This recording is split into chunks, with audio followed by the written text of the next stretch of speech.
ग्रामीण की पानी की कमी के दौरान फसल की सूखे से लड़ने की क्षमता बढ़ सके।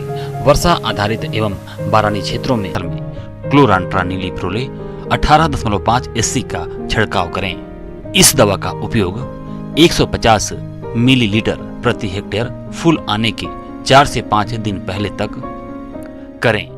यह अगले 30 दिनों के लिए डिफोलिएटर्स को नियंत्रित करेगा।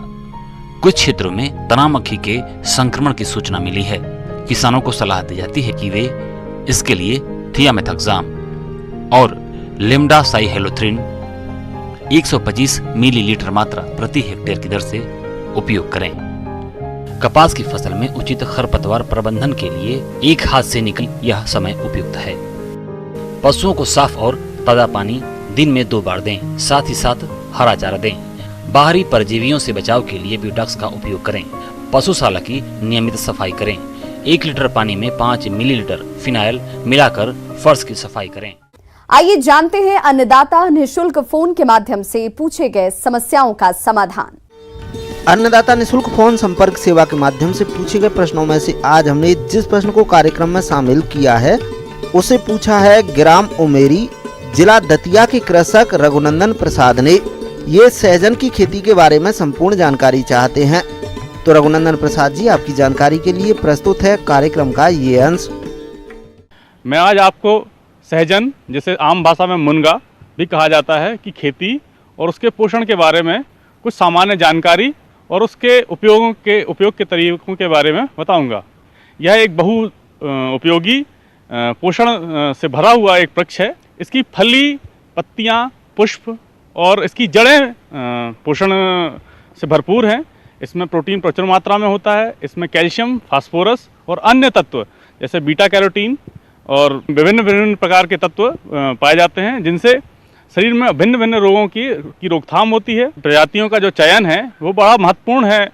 किसी भी फसल की उत्पादन में प्रजाति है उसका उपयोग अलग अलग प्रकार की उपयोगिता के हिसाब से किया जाता है।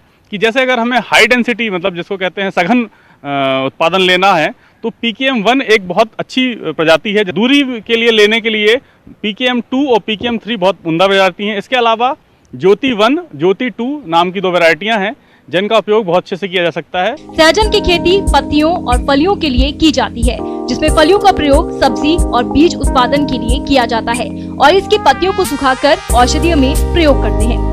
सहजन की खेती की सबसे बड़ी बात यह है कि ये सूखे की स्थिति में कम से कम पानी में भी जिंदा रह सकता है और कम गुणवत्ता वाली मिट्टी में भी ये पौधा लग जाता है। सहजन की खेती करने के लिए दोमट मिट्टी सबसे अच्छी होती है। मुनगे की खेती करने के लिए अभी जो जून का समय चल रहा है, यह एक उपयुक्त समय है। इसके लिए मुनगा की खेती 2 प्रकार से की जा सकती है। एक, खेत पर सीधे रोपाई करके, या फिर मुनगे के बीजों को छांव में छोटी छोटी पन्नियों में बीजों 1-2 बीज एक पॉलिथीन में, छोटी छोटी पॉलिथीन में रोप कर आप उसको छांव में विकसित कर सकते हैं।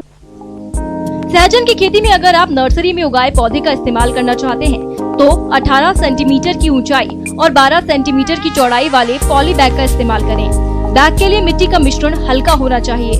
उदाहरण के तौर पर 3 भाग मिट्टी और 1 भाग बालू। प्रत्येक बैग में 1 से 2 सेंटीमीटर गहराई में 2 या 3 बीज को लगाएं।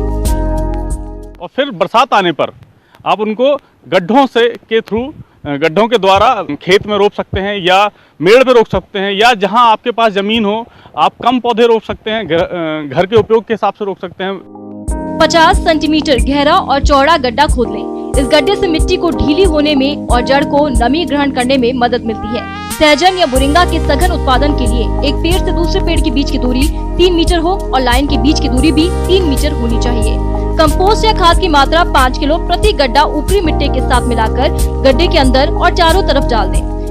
ऐसा करने के बाद जो हमारे तैयार किए गए पौधे हैं, जिनकी ऊंचाई 1 से 1.5 फीट या उससे कम हो, उनको उचित दूरी पर, जैसे 1.5 बाई 1.5 या 2 बाई 2 मीटर की अंतर पर इनको रोपें। और बरसात के मौसम में अगर आप सिंचाई दे रहे हैं तब आप इन्हें सिंचाई दें, और अगर बरसात हो रही है तो इनके आसपास थाला ना बनाएं, इन पर मिट्टी चढ़ा के रखें, क्योंकि अगर बरसात के मौसम में जड़ों के आसपास इकट्ठा हुआ पानी तनों को, छोटे छोटे पौधों के गलन कर देता है।